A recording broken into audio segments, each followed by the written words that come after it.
Halo semua, kami Vibright dari Institut Teknologi Bandung. Kali ini, kami ingin memberitahukan sebuah potensi besar yang belum sepenuhnya dimanfaatkan di Indonesia. Mengapa pisang? Mari kita mulai dengan melihat produksi pisang di Indonesia. Menurut data Badan Pusat Statistik tahun 2022, produksi pisang mencapai 9,2 juta ton. Sayangnya, 50% dari satu pohon pisang berakhir sebagai limbah setelah dipanen. Limbah batang pisang ini memiliki potensi besar untuk diolah menjadi bioil yang ramah lingkungan. Dengan mengambil langkah ini, kita tidak hanya mengurangi limbah pertanian, tetapi juga menyumbang pada solusi energi berkelanjutan. Mari kita berpindah ke tantangan energi di Indonesia. Menurut Kementerian Energi dan Sumber Daya Mineral, bauran energi primer masih didominasi oleh fosil. Tahun 2023, batu bara dan minyak bumi mencapai 74%, sedangkan energi baru terbarukan atau EBT hanya 12,3%, jauh dari target pemerintah sebesar 17,9%.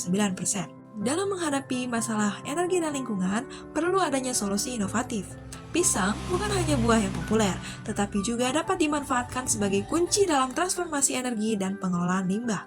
Dengan memanfaatkan limbah batang pisang sebagai sumber bioil, kita tidak hanya mengurangi dampak negatif terhadap lingkungan, tetapi juga merangsang inovasi di sektor pertanian dan energi terbarukan. Vibright akan mengolah limbah pisang menjadi sumber energi terbarukan melalui proses pirolisis. Dalam proses ini, struktur kimia limbah pisang akan diubah menggunakan panas tinggi di dalam reaktor dalam keadaan bebas oksigen. Hasil dari proses ini berupa produk yang kemudian dipisahkan menjadi biochar, bioil, dan biogas. Ketiga produk ini bisa diolah lebih lanjut untuk memenuhi kebutuhan tertentu. Misalnya, bioil bisa diolah menjadi biodiesel untuk bahan bakar kendaraan, biochar bisa diolah menjadi pupuk untuk pertanian, dan biogas bisa menjadi gas untuk memasak dalam kebutuhan rumah tangga. Untuk memperoleh bahan baku, kami akan membeli pasokan limbah dari petani yang kemudian akan dikirim ke fasilitas kami untuk diolah. Produk yang dihasilkan akan kami jual melalui platform online milik kami, di mana bisnis dan konsumen bisa memesan produk kami baik untuk langsung dipakai maupun diolah lebih lanjut. Model bisnis B2B, Vibright mentargetkan 3 customer berpotensi. Pertama, petani di Indonesia.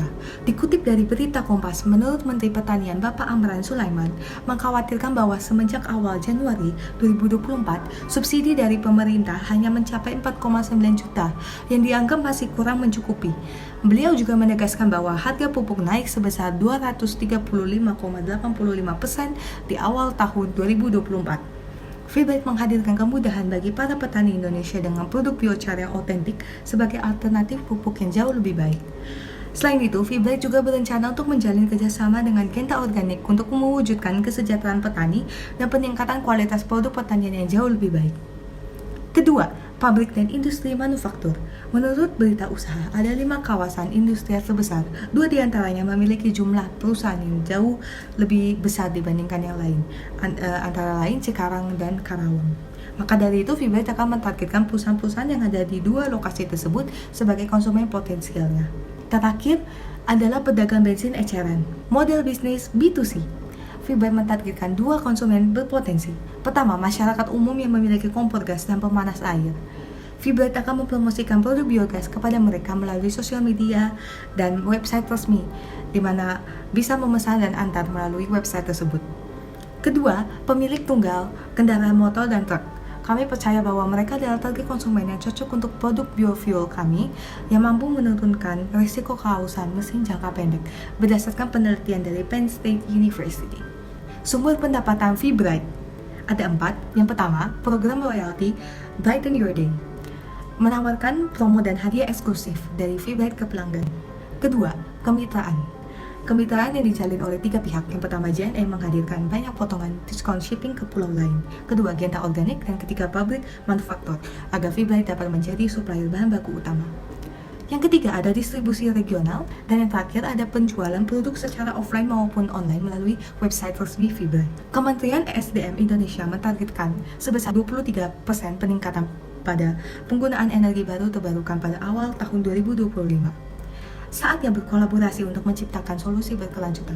Dengan dukungan dan investasi yang tepat, Vibright tak hanya mampu meningkatkan awareness masyarakat Indonesia akan pentingnya pemanfaatan energi terbarukan di kehidupan sehari-hari, namun Vibright juga mampu membantu ESDM membuka pintu menuju masa depan Indonesia yang jauh lebih hijau.